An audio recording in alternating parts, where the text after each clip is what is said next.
Breaking news. Tirupati Janasena నియోజకవర్గ incharge Kiran royal పై వేటు పడింది. ఆయనపై వచ్చిన ఆరోపణలపై విచారణకు కమిటీని ఏర్పాటు చేశారు. పార్టీ ఆదేశాలు వెలువడే వరకు పార్టీ కార్యక్రమాలకు దూరంగా ఉండాలని ఉత్తర్వులు జారీ చేశారు. ప్రజలకు ఉపయోగపడే విషయాలపై దృష్టి సారించి సమాజానికి ప్రయోజనం లేని వ్యక్తిగతమైన విషయాలను పక్కకు పెట్టాలని అధ్యక్షులు స్పష్టం చేశారు. చట్టానికి ఎవ్వరూ అతీతులు కాదని, చట్టం తన పని తాను చేస్తుందని పేర్కొన్నారు.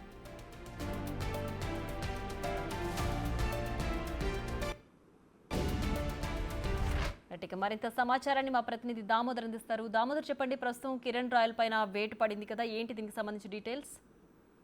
ప్రియ, ఏదైతే తిరుపతి జనసేన ఇన్ఛార్జ్ కిరణ్ రాయల్ పై ఓ లక్ష్మి అనే మహిళ ఆరోపణలు చేయడము, దానికి సంబంధించి కొంత సోషల్ మీడియాలో ట్రోల్స్ కావడం జరుగుతున్న నేపథ్యంలో పార్టీ ఒక నిర్ణయం తీసుకున్నట్టు సమాచారం. కొంతకాలం పాటు ఏదైతే ఈ విషయం పైన పూర్తి నిజ నిజాలు బయటపడేంత వరకు పార్టీ కార్యక్రమాలకు కొంత దూరంగా ఉండాలంటూ కూడా ఆదేశాలు జారీ చేస్తుంది. దీంతో పాటు ఈ సందర్భంగా ఏదైతే పవన్ కళ్యాణ్ తరఫున హరిప్రసాద్ ఒక ప్రకటన విడుదల చేశారు.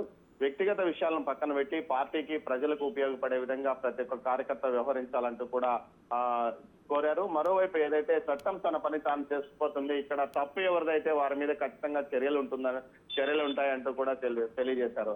మరోవైపు ఏదైతే ఈ విషయం మీద మనము జనసేన తిరుపతి ఇన్ఛార్జ్ గా ఉన్న కిరణ్ రాయల్ తో మాట్లాడిన సందర్భంగా పార్టీ అధ్యక్షుడు తన మీద నమ్మకం విశ్వాసం ఉంచాడని, అందువల్లనే పార్టీలో కొంతకాలం పాటు పక్కన పెట్టి పూర్తి నిజ నిజాలు తెలుసుకోవడానికి ఆయన ప్రయత్నిస్తున్నాడని కూడా అన్నారు. మరోవైపు ఏదైతే పార్టీలోని ఓ వర్గంతో పాటు అదేవిధంగా వైసీపీ వీరిద్దరూ కలిసి తన మీద కుట్ర పన్నారని, అందులో భాగంగానే ఇదంతా జరుగుతున్నదని, 2013లో జరిగిన వ్యవహారాన్ని ఇప్పుడు బయటికి తీసుకొచ్చారని, తాను ఏదైతే లక్ష్మితో ఎలాంటి వ్యాపారాలు చేయలేదని, కేవలం ఆమె చిట్స్ వేసిన సందర్భంగా తాను అక్కడ ఆమెతో వేసిన చిట్స్ లో తాను భాగస్వామి అయ్యాను. అంతేకాక తన ఇంటి పక్కనే ఆమె నివాసం ఉండేది. ఆ సమయంలో సన్నిహితంగా కుటుంబ సభ్యులుగా మారిపోయిందని, అలాంటివి ఆమెను కావాలని వీరంతా ట్రాప్ చేసి అటు వైసీపీతో పాటు జనసేనలోనే ఓ వర్గం తనను ఇబ్బంది పెట్టడానికి ప్రయత్నిస్తుందంటూ కూడా ఆయన ఆరోపించాడు. మొత్తం మీద అయితే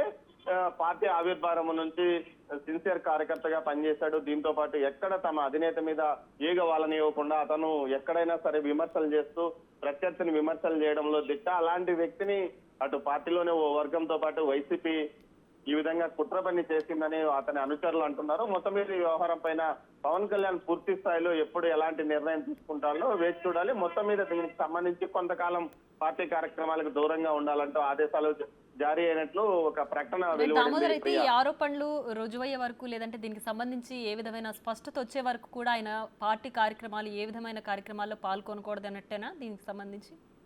అంటే ఖచ్చితంగా అది పూర్తి అధికారికంగా ఆయనకు సమాచారం చేరిందా లేదా, మీడియాలోనూ అంటే ఏదైతే ఇప్పటికి చూస్తే పార్టీకి సంబంధించిన అధికారిక ప్రకటనలో అది కనిపించడం లేదు. కొంతమంది హరిప్రసాద్ పేరుతో ఆ ప్రకటనను విడుదల చేశారు అంటున్నారు. అయితే పవన్ కళ్యాణ్ ఆదేశాలు జారీ చేస్తుంటే ఖచ్చితంగా వ్యక్తిగతంగా అతనికి ఫోన్ చేసి నువ్వు కొంతకాలం పాటు పార్టీ కార్యక్రమాలకు దూరంగా ఉండాలంటూ చెప్పడం జరుగుతుంది. కానీ అలాంటివి ఏమి జరగకుండా ఒక ప్రకటన రూపంలో విడుదల చేయడం అంటే ఇదేదైనా మరో మతలబు ఉందా అన్న కోణంలో కూడా ఆలోచిస్తున్నారు. మొత్తం మీద అయితే ఒక ప్రకటన పార్టీ కార్యాలయం నుంచి వెలువడిందని చెప్తున్నారు.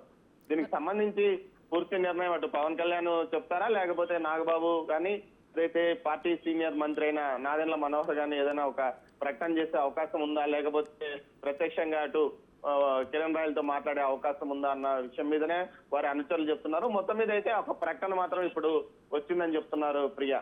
Right Damodar, thanks for the updates.